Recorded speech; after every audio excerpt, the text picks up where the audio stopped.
Hi everyone, this is Divyanshu. स्वागत है आप सभी का फिर से एक नए वीडियो में। आज ये 100 डेज वीडियो चैलेंज का ये तीसरा दिन रहेगा दोस्तों।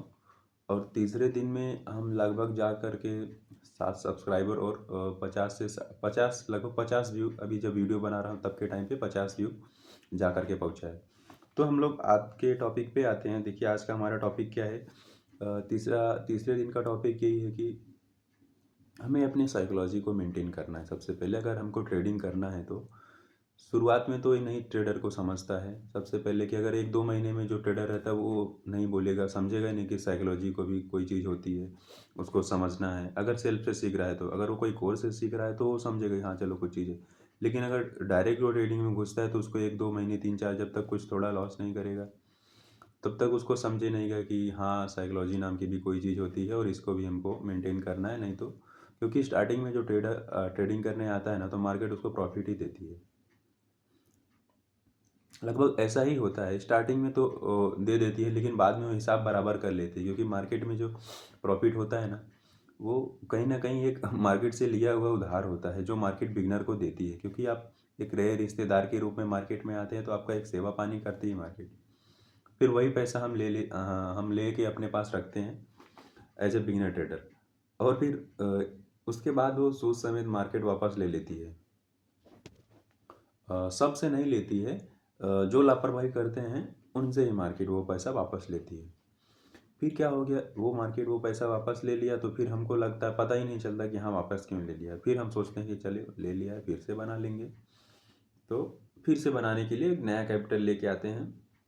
फिर से जो आगे का जो प्रोसेस रहता है आप सभी जानते ही हैं, तो उस पर ज़्यादा बात करेंगे नहीं, क्योंकि वो सबको खुद ही पता चल जाता है। हम आज बात करेंगे कि हमारा अपनी ट्रेड को हमें कैसे मेंटेन करना है। ट्रेड को मतलब ट्रेड लेना कैसे, ये सब चीज़ नहीं बताऊंगा अभी, क्योंकि धीरे धीरे अभी जब जैसे बढ़ेंगे ऑडियंस अपने बढ़ेंगी तो हम बताएंगे। लेकिन मैं थोड़ा सा ये बताना चाहूँगा कि आपको जैसे देखिए साइकोलॉजी मेंटेन करेंगे सबसे पहले हम अपनी ट्रेडिंग में। क्या होता है कि अगर देखिए, अगर हमने ट्रेड ले लिया है तो हम ये सोचते हैं कि बस अभी ये जाएगा, ये सही जाएगा। अगर सही जाता है तो ठीक है, तो सही जाता है तब क्या दिक्कत होती है, और गलत जाता है तब क्या दिक्कत होती है, दोनों चीज़ को हम आज देखेंगे। गलत जाता है तो हमको क्या लगता है कि यार ट्रेड तो मैंने सही पकड़ा है ना, तो भी थोड़ी देर में लौट जाएगा, वापस मेरे फेवर में आ जाएगा। अगर अपोजिट जा रहा है तो ठीक है, हाँ थोड़ा थोड़ा तो जाता है। स्टॉप लॉस के पहले जब तक है ठीक है, चलो हाँ घूमेगा। लेकिन जब स्टॉप लॉस के एकदम नज़दीक आ जाता है तब स्टॉप लॉस भी हटा देते हैं कि नहीं ठीक है बस, अरे स्टॉप लॉस को भी टच करके वापस घूम जाएगा, इससे अच्छा स्टॉप लॉस हटा देता हूँ और घूम के जाएगा ही, क्योंकि सेटअप बना है। हम सोचते हैं कि जो सेटअप बन गया एक बार, तो अगर ऐसा है मतलब कि जो हमको लग रहा है कि अगर ऐसा यहाँ पे शॉर्ट ट्रेड बनता है, अगर वो बन गया है तो मतलब हाँ वो 100% कन्फर्म है। ये बिगनर ट्रेडर की बातें होती हैं। 100% कन्फर्म है मतलब अभी वो जाएगा ही, भले वो घूम के मेरे स्टॉप लॉस को खा के फिर भी जाएगा। तो हम क्या करते हैं कि स्टॉप लॉस हटा देते हैं, फिर इंतज़ार करते हैं। स्टॉप लॉस हटा देते हैं, और हटा देते हैं जब, तो उसमें ऐसे, अब ये मैं गिनती बता ही नहीं सकता क्योंकि किस बार आप कौन सा ट्रेड लिए हो। तो अधिकतर ऐसा ही होता है कि जब हटा देते हैं तो वो जाता है, एक बार लौट के आता है कि तब लगेगा कि हाँ देखो मैंने स्टॉप लॉस हटा दिया था, मार्केट गया काट के फिर वापस आ गया। लेकिन फिर अगर पूरा नहीं वापस हुआ तो थोड़ा सा ही वापस हुआ तो फिर धीरे धीरे करके फिर वो जाएगा आपकी स्टॉप लॉस की तरफ, फिर और अपोजिट में जाएगा। फिर हम काट नहीं पाएंगे। फिर वो अगर लेवरेज पे रहेगी तो लिक्विडेट हो जाएगा, होने वाला रहेगा। या फिर अगर लिक्विडेशन दूर है तो लॉस बड़ा होता जाएगा। फिर ये होता है कि यार वहाँ पे काट दिया होता, फिर माइंड में ये सारी बातें चलने लगेंगी, यार वहीं पे काट दिया होता, वहीं पे काट दिया होता तो कितना अच्छा रहता। ये सारी चीज़ को हमको मेंटेन करना है। सबसे पहले कि हमको देखना है, अगर स्टॉप लॉस हमने डिफाइन कर लिया है, बीटीसी की बात करें, अगर 300 पॉइंट का स्टॉप लॉस बन रहा है, सपोर्ट पे मैंने ट्रेड लिया है, तो हमको 300 पॉइंट पे बैठना है। अगर बफर देते हैं थोड़ा सा, 350 का लेते हैं, 350 का एसएल ले लेते हैं। लेकिन अगर हमको लगता है कि नहीं मुझे 300 का ही चाहिए, तो 50 पॉइंट और वेट कर लो। अगर 50 पॉइंट, अगर आपको लॉन्ग लेना है तो और वेट कर लो, 50 पॉइंट थोड़ा नीचे आता है तब ले लो। लिमिट ऑर्डर डाल दो 50 पॉइंट नीचे पे, आप एसएल डाल दो 300 का ही, तो ठीक है। तो 300 का एसएल बैठ गया, मार्केट 50 पॉइंट नीचे आई, 300 को ऐसा लगा कि आपने ले लिया ट्रेड, आया है तो ठीक है आपके फेवर में, नहीं आया है तो भी ठीक है, क्योंकि जो भी ट्रेड आप लेंगे ना, ज़रूरी नहीं कि हर बार आप सफल होंगे ट्रेड में। तो हमको सबसे बड़ा यही देखना है कि जैसे कि हम ट्रेड ले लें तो सफल नहीं होंगे, ये हमको अपने मन में बैठाना है। अगर जिस दिन ये हम मन में, तो देखिए कभी कभी बैठा लेते हैं कि चलो हाँ 100 में से 70 बार, 100 में से 60-65 बार इतना हम सफल होंगे, मतलब 65% ये विन, अब बोलते हैं ना कि विन रेशियो क्या है आपका, तो 60%, 65%, 70%। लोग बोलते हैं कि स्कैल्पर का विन रेशियो ज़्यादा होना चाहिए, क्योंकि स्कैल्पर 1:1 ही बुक करते हैं, 1:2 बुक करते हैं, मैक्स टू मैक्स। तो इनका रिस्क रेशियो जो है वो ज़्यादा होना चाहिए, सॉरी रिस्क रेशियो नहीं, क्या बोलते हैं इसको, विन रेशियो दोस्तों, विन रेशियो इनका ज़्यादा होना चाहिए। तो हाँ, अगर 60-70% भी हो रहा है तो ये तो बहुत ज़्यादा होता है। 60-70% लोग 50%, 45%, जो बड़ा मूव कैप्चर कर रहा है वो तो 35-40 पर पे भी प्रॉफिटेबल रहता है। एक ट्रेडर को मैंने देखा था, वो 35% पे भी उसको प्रॉफिटेबल था, उसने अपना PNL डाला था, क्योंकि उसके हिसाब से जो विन रेशियो दिखा रहा था वो ज़्यादा दिख रहा था। विन रेशियो मतलब 1:4 का, 1:3.5 का दिख रहा था। तो मतलब अगर वो 10 रुपये हार गंवा रहा है, मतलब 10 रुपये का लॉस कर रहा है, तो 35 उसके बहाने में जीत रहा है। अगर 10 बार 10 का लॉस किया और 10 बार 35 का प्रॉफिट किया, तो 10 बार 10 10 100 हो गया, 10 100, और 35 35 का जो प्रॉफिट है वो 10 बार किया, तो कितना हो गया, 350। 50-50 पे देखेंगे आप, तो 10 और 350 घटा देगा तो भी 250 पे प्रॉफिटेबल है। मतलब वो अगर 10-10 पॉइंट इधर 10 बार दे रहा है, 35 पॉइंट उधर 10 बार दे रहा है, तो 50% पे उसका विन रेशियो है। लेकिन उसका 35% था, मतलब 10 में से जो 3.5 रेट, बाकी 6.5 रेट जो है वो प्रॉफिट में आएगा, सॉरी लॉस में जाएगा। 3.5 रेट ही प्रॉफिट लेगा वो। तो इसमें फिर भी क्या रहेगा, 3.5 में अगर वो 1:3 कवर कर रहा है तो 333, 3.5 से अगर करेंगे तो 10.5 हो जाएगा। और लॉस कितना कर रहा है, 1 1 कितनी टाइम्स, 6 to 7 टाइम्स। अगर 7 टाइम्स से आप पकड़ रहे हैं लॉस उसका, तो 1 1 कर रहा है तो 7 हो गया, और प्रॉफिट कितना हो गया, 10.5। तो फिर भी वो 3.5 प्रॉफिटेबल हुआ। तो उसका टारगेट बड़ा रहेगा, तो अगर उसको इतना भी मिल जाता है तो ठीक है। लेकिन हमको क्या करना है, हम अभी उतना बड़ा नहीं हमारे पास कैपिटल है, तो हमको छोटे ट्रेड में आना है।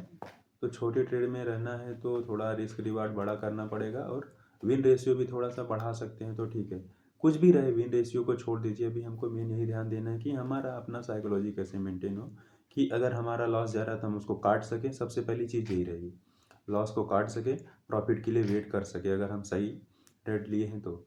अगर जब तक हम ये नहीं सीखेंगे लॉस में ज़्यादा वेट करना, इसको बंद नहीं करेंगे, प्रॉफिट में वेट करना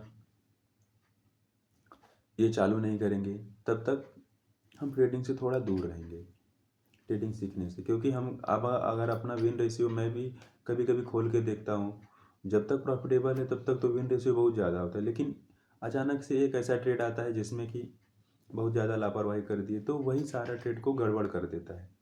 वो पिछला जो भी प्रॉफिट रहता है ना, तो हम नहीं देखते, तब तक तो हम बहुत जोड़ते हैं उसके पहले कि हाँ चलो इसमें 5, मतलब इसमें 1:2, इसमें 1:2 बुक किए हैं, 1:2, 5 ट्रेड हो गया 1:2 का, तो 1 को भूल जाते हैं, 2 को याद रखते हैं कि हाँ 5 दूनी 10, 10 रुपये का प्रॉफिट हो गया है।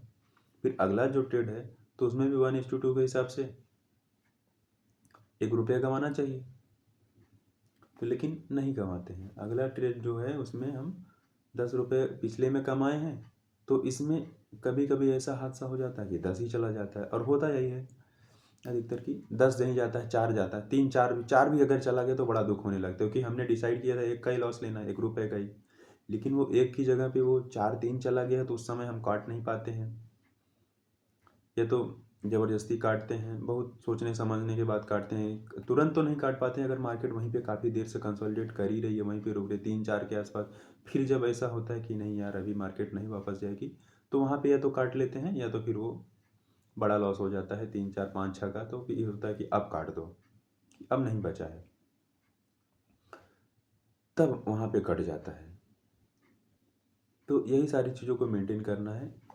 अभी देखिए थोड़ा चैनल के बारे में आपको बता दूँ, चैनल का अब ये तीसरा वीडियो रहेगा, तो इसमें से पिछले 2 वीडियो में 50 से 60 व्यूज़ आए हैं और सब्सक्राइबर लगभग 6 से 7 पहुँच गए हैं। तो इंतज़ार रहेगा कि जल्दी से जल्दी 50 सब्सक्राइबर हो जाएँ, फिर 100 का टारगेट रहेगा। तो धीरे-धीरे ऐसे थोड़ी बातें बढ़ेंगी, फिर हमारे कोई ट्रेडर भाई आएँगे, कमेंट करेंगे, हम उनसे जुड़ेंगे। क्योंकि देखिए आपको पिछले वीडियो में भी बनाया था कि किसी एक बिगिनर ट्रेडर का कोई आस-पास का दोस्त जल्दी होता नहीं है कि हाँ, चलो भाई ट्रेडर है, अगर है तो ठीक है, बहुत अच्छी बात है। नहीं है तो लोग बाहर से ही दोस्त बनाते हैं, तभी मिल पाएँगे। तभी हम अपनी बातें शेयर कर पाएँगे। क्योंकि आपको भी पता है एक बिगिनर ट्रेडर की बातें कोई अदर आदमी सुनता नहीं है जो कि ट्रेडिंग से नहीं जानता है। अधिकतर लोग यही जानते हैं। जो भी ट्रेडिंग करके बाहर निकल गए हैं वो बोलेंगे कि सब बर्बाद हो जाएगा, कुछ नहीं कर पाओगे। और जो ट्रेडिंग करते नहीं हैं, जो ट्रेडिंग के बारे में नहीं जानते हैं, वो तो उसमें से भी 2 कैटेगरी के लोग होते हैं। कुछ लोग तो ऐसे बोलेंगे कि बहुत पैसा होता होगा आपके पास ट्रेडिंग करते हो तब तो। एक होगा ये। और दूसरे लोग क्या बोलेंगे कि आपके पास दूसरे भी यही बोलेंगे कि मत करो, इसमें बर्बाद हो जाएगा, बर्बाद हो जाएगा पैसा, या फिर कुछ कमा नहीं पाओगे, कुछ अच्छा काम करो, मेहनत वाला काम करो। अब उनको कौन बताए कि इसमें कम मेहनत है क्या?